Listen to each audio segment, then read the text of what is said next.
The Indian seer Sri Aurobindo wrote in 1914, "At present, mankind is undergoing an evolutionary crisis in which is concealed a choice of its destiny.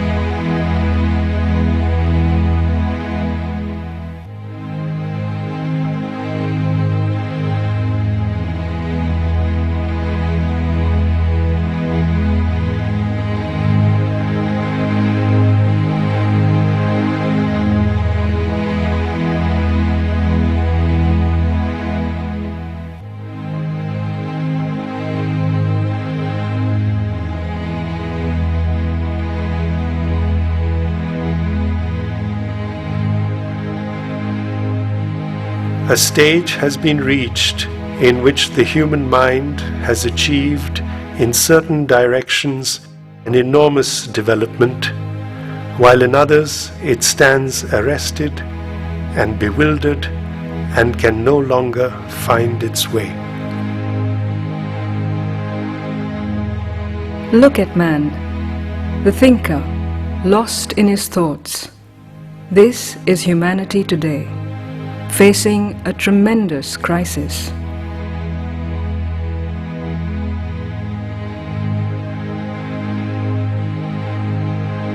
Reason and science can only help by standardizing, by fixing everything into an artificially arranged, mechanized unity of material life. The problems created by the power of thought cannot be resolved by more thinking. It is in inner silence that a greater consciousness dawns. Our human knowledge is a candle burnt on a dim altar to a sun-vast truth. This sun-vast truth is dawning upon earth as the next step in Earth's evolution, and the human crisis is a veiled drama of its manifestation. Sri Aurobindo calls this greater consciousness the supermind.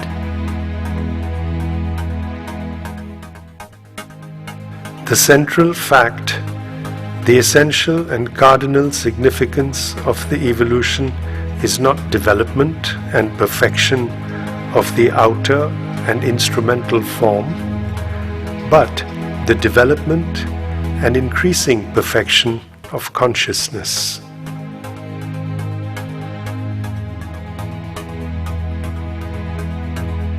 Reason is not the last word, nor the reasoning animal the supreme figure of nature.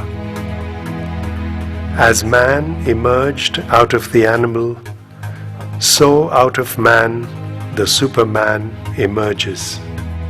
The step from man to Superman is the next approaching achievement in the Earth's evolution. It is inevitable because it is at once the intention of the inner spirit and the logic of nature's process.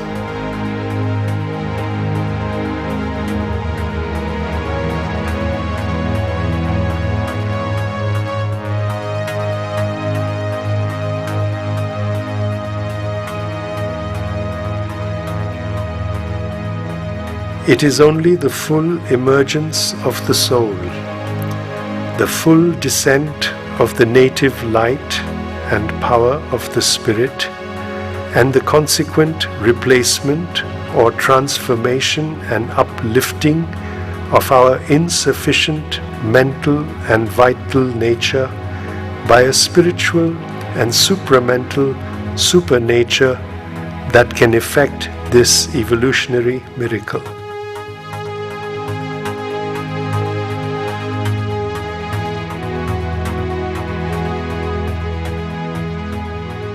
Sri Aurobindo and the Mother called this process of transformation integral yoga.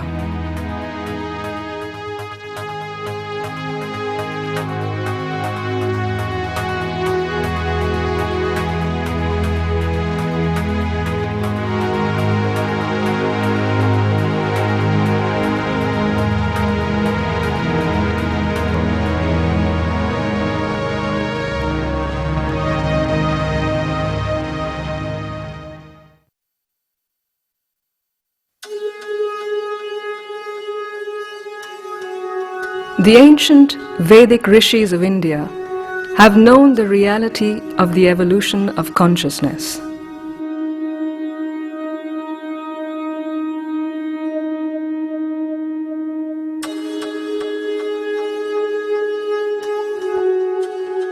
The evolutionary journey of the soul through many births, through different life forms, till it reaches human form capable of ascending into a greater consciousness, was well known.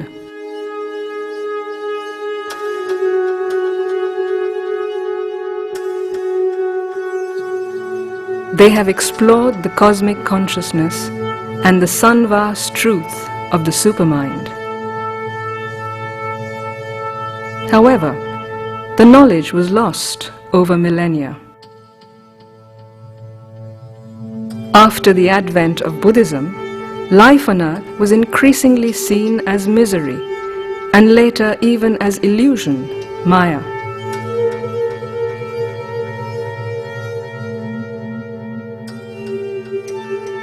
The purpose of life was reduced into getting out of the wheel of karma and the cycle of rebirth.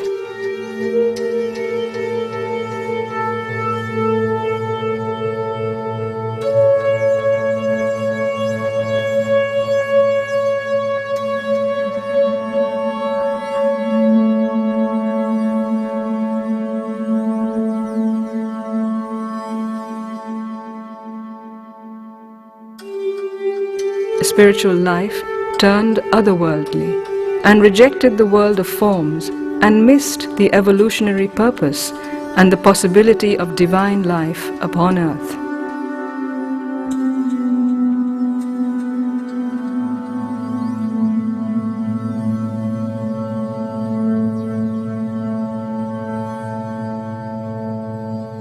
Spiritual quest became a withdrawal from the world and the field of action. Seekers of truth turned away from the material reality. As a nation, India lost vitality, which led to foreign invasions and the decline of India.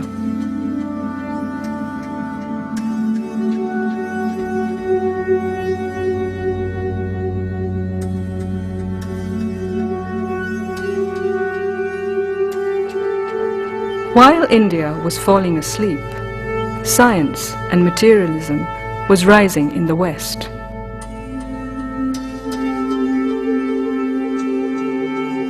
Harnessing the power of reason, mathematics, and objective experimental validation, science successfully overthrew the medieval Christian religious superstitions and suppressions in Europe and opened the doorways of a new truth that anchored itself on verifiable sensory data.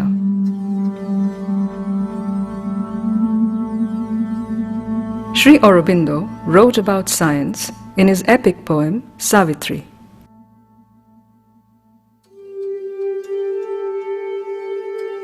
I have mapped the heavens and analyzed the stars, described their orbits through the grooves of space, measured the miles that separate the suns, computed their longevity in time.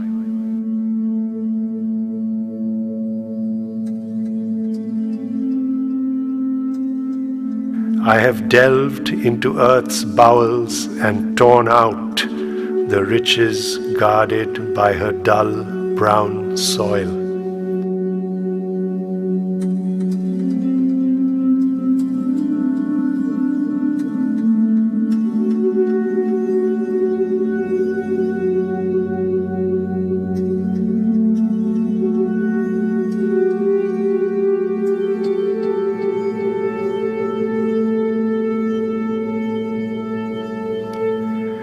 The tree of evolution I have sketched, each branch and twig and leaf in its own place. In the embryo, tracked the history of forms and the genealogy framed of all that lives.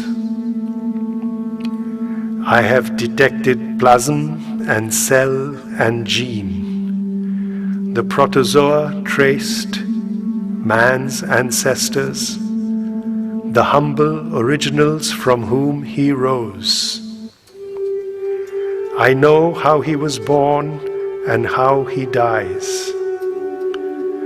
Only what end he serves I know not yet, or if there is aim at all, or any end or push of rich creative, purposeful joy in the wide works of the terrestrial power.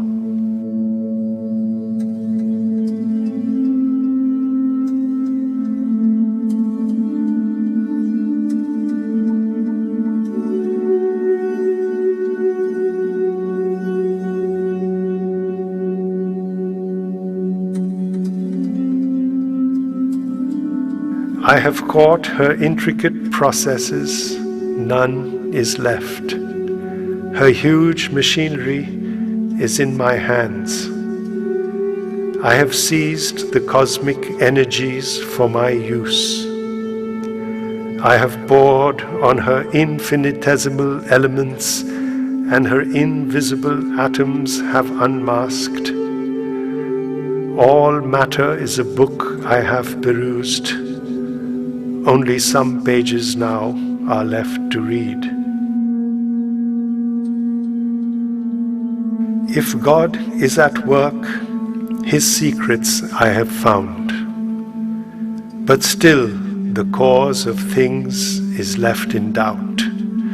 Their truth flees from pursuit into a void. When all has been explained, nothing is known. What I have learned, chance leaps to contradict. What I have built is seized and torn by fate. I can foresee the acts of matter's force, but not the march of the destiny of man. He is driven upon paths he did not choose. He falls trampled underneath the rolling wheels. Perhaps the world is an error of our sight, a trick repeated in each flash of sense. An unreal mind hallucinates the soul with a stress vision of false reality, or a dance of Maya veils the void unborn. He too is a machine amid machines. A piston brain pumps out the shapes of thought. A beating heart cuts out emotions' modes. An insentient energy fabricates a soul.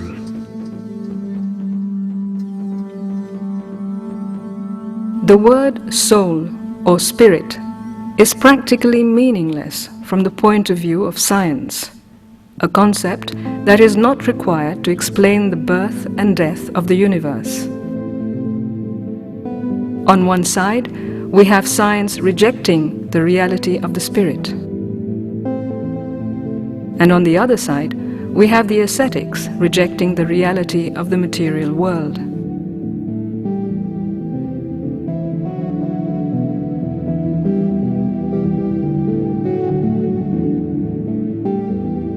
In India, if the result has been a great heaping up of the treasures of the spirit, or of some of them, it has also been a great bankruptcy of life.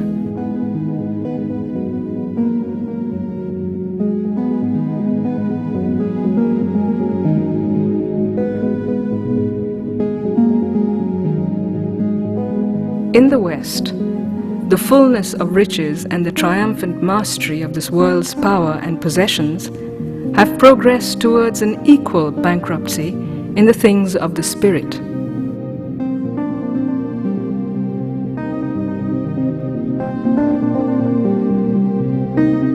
If science has reduced everything into mechanical forces,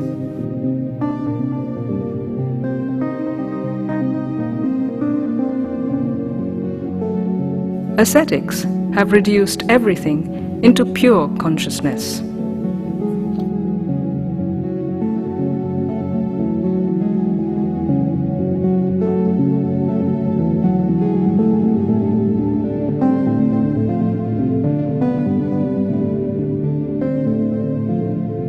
To arrive at a greater synthesis, we must know the relationship between consciousness and force. The wall between consciousness and force, impersonality and personality, becomes much thinner when one goes behind the veil of matter. If one looks at a working from the side of impersonal force, it appears to be impersonal and mechanical. If one looks from the side of personality, of being, one sees a being possessing, guiding, and using a conscious force as its instrument of action and expression.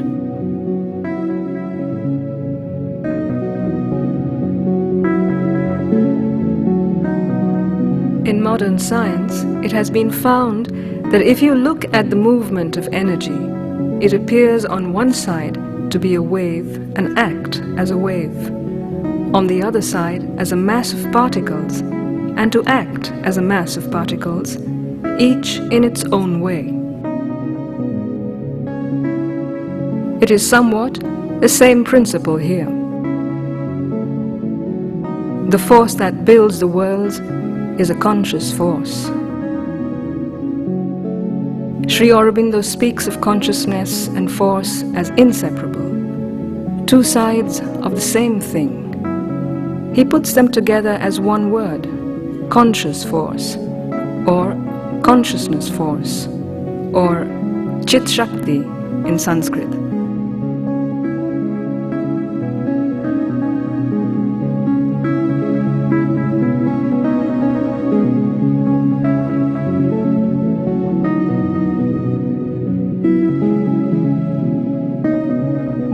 The teaching of Sri Aurobindo starts from that of the ancient sages of India, that behind the appearances of the universe, there is the reality of a being and consciousness, a self of all things, one and eternal.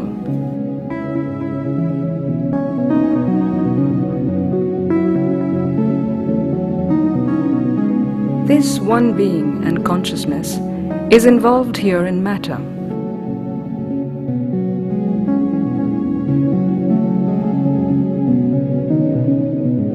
Evolution is the method by which it liberates itself. Consciousness appears in what seems to be inconscient, and once having appeared, is self-impelled to grow higher and higher, and at the same time to enlarge and develop towards a greater and greater perfection.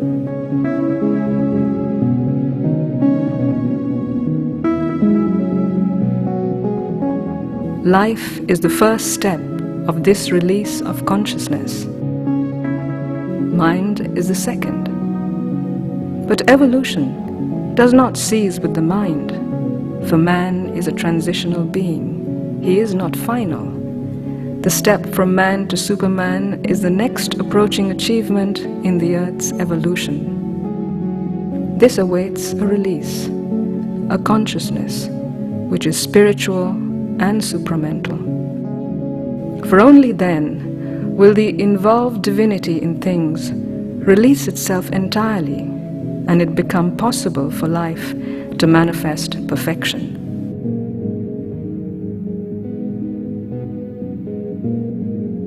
Evolution continues.